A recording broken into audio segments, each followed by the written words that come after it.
hampir 200 pondok pesantren. Sekali lagi, hampir 200 pondok pesantren di seluruh Indonesia dinyatakan oleh BNPT terafiliasi dengan jaringan terorisme, baik dalam maupun luar negeri.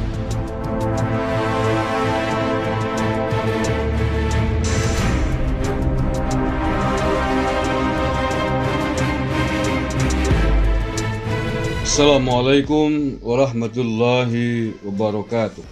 Salam Nusantara, salam sejahtera untuk kita semuanya. Salam Om Swastiastu, Namo Buddhaya, salam kebajikan, Rahayu. Saudara-saudaraku sebangsa setanah air yang saya cintai, saya banggakan. Sungguh berita ini sangat mengejutkan dan membuat kita miris. Ternyata pondok pesantren yang tersusupi faham radikal bahkan dinyatakan terafiliasi dengan jaringan terorisme. Jumlahnya tidak sedikit, hampir 200 pondok pesantren.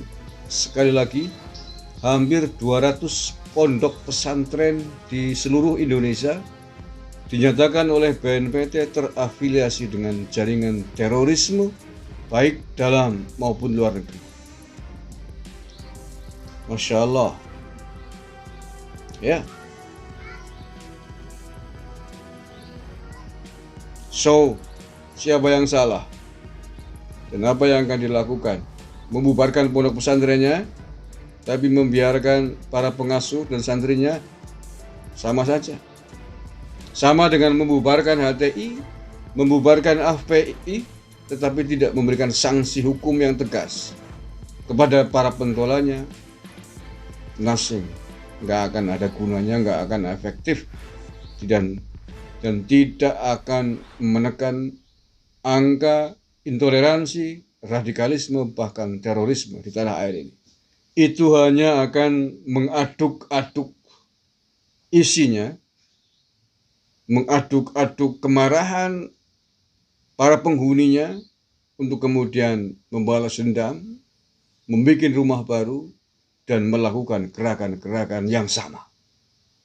Begitu juga pondok-pondok pesantren yang disinyalir, yang dinyatakan oleh BNPT ini menjadi atau terafiliasi dengan gerakan terorisme tanpa memberikan sanksi hukum yang tegas kepada para pengasuhnya, kepada para pengurusnya, tidak akan berfungsi, tidak akan menghasilkan apa yang kita inginkan.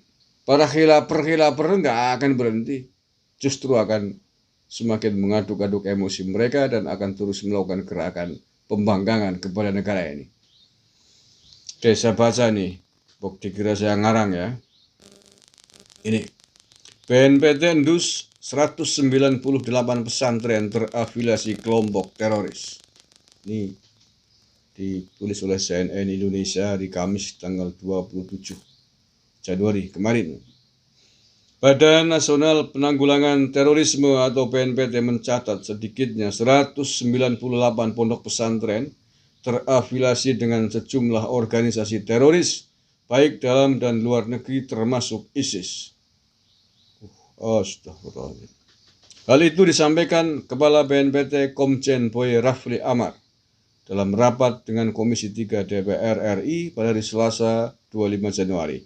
Namun Boy tak mengungkap lebih lanjut terkait identitas atau nama pesantren yang dimaksud. Iyalah, kalau disebut nanti ya tidak, nanti malah jadi bocor kan informasinya. Yang penting jelas bahwa data itu benar dan bisa diungkap dan dibuktikan di belakang. Kami menghimpun ponpes yang kami duga terafiliasi, dan tentunya ini juga merupakan bagian upaya-upaya dalam konteks intel pencegahan yang kami laksanakan di lapangan, kata dia dalam paparannya. Boy mengungkap dari total 198 pesantren tersebut, 11 diantaranya terafiliasi dengan jaringan organisasi teroris Jamaah Ansarul Khilafah atau JAK, 68 pesantren terafiliasi dengan Jemaah Islamiyah atau JI, dan 119 terafiliasi dengan Ansarud Daulah atau simpatisan ISIS. Selain pesantren, BNPT seperti diungkap dalam modul paparan Boy juga memetakan sejumlah rumah singgah di daerah yang diduga milik jaringan teror. Rumah tersebut tersebar di beberapa daerah di wilayah Jawa Barat seperti Depok, Karawang, dan Cilacap. Kalau Cilacap Jawa Tengah nih Mas, bukan Jawa Barat ya. Cilacap, kota yang dekat dengan Pulau Nusa Kambangan. Di kota Depok, BNPT ada rumah singgah terafiliasi kelompok teror yang turut mengelola 10 kontrakan, kendaraan, dan 3 unit usaha makanan hingga toko herbal. Di Cikampek, Karawang, rumah singgah milik kelompok teror mengelola sedikitnya 30 kontrakan, 7 unit kendaraan, 2 unit usaha sembako dan konveksi pakaian. Lalu di Cilacap, Jawa Tengah, rumah singgah tersebut mengelola 3 kontrakan dan beberapa unit kendaraan bermotor. Rumah singgah tersebut juga terdeteksi berada di kawasan Solo dengan mengelola model usaha serupa. Wow. Oke. Setelah diketahui ada hampir 200 pesantren, 200 kurang 2 butir ya, 198, terafiliasi dengan gerakan dan jaringan terorisme itu. So what's next? BNPT, aparat keamanan, polisi, TNI, Polri untuk mengatasi ini. Kalau boleh saya berpendapat, sebagaimana sering saya sampaikan, jika pemerintah tidak tegas terhadap kelompok ini, nonsen Pak. Ketegasannya apa? Memberikan sanksi hukum kepada orang-orang yang sudah terbukti terlibat dengan jaringan terorisme ini.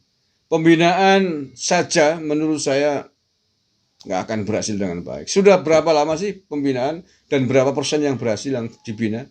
Napi teroris ada berapa ratus, yang bertobat hanya berapa gelintir.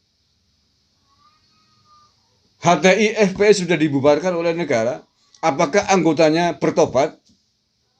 Pentolan-pentolan HTI, pentolan-pentolan FPI, apakah bertobat, tidak menghantam negara? Tidak memframing buruk terus dengan negara? No way. Terakhir, di kanan kiri, Edi Mulyadi, ada Hosinuddin, ada Hasan Han, semuanya terkoneksi dengan gerakan HTI, dengan gerakan Khilafah, gerakan 212, FPI. Apakah sekarang berubah menjadi warga negara yang baik? Semua tahu. Yang terakhir dan masih ramai menjadi fokus perhatian kita, Edi Mulyadi CS ini, yang telah membuat statement sangat provokatif, menghina, menyakiti warga Kalimantan, bahkan menghina kita semua karena merusak sendi-sendi berbangsa dan bernegara, merusak keutuhan Bhinneka Tunggal Ika, merusak tanah Nusantara dan budaya adat istiadat yang kita miliki. Semua itu harus ditangani dengan serius. Di antaranya adalah memberikan sanksi tegas kepada mereka. Tanpa itu hanya akan menumbuhkan dan hanya akan memberikan ruang kepada mereka untuk bergerak dan beternak terus-terusan. Terima kasih. Wallahul muwaffiq ila aqwamit thoriq. Assalamualaikum warahmatullahi wabarakatuh. NKRI. Harga mati.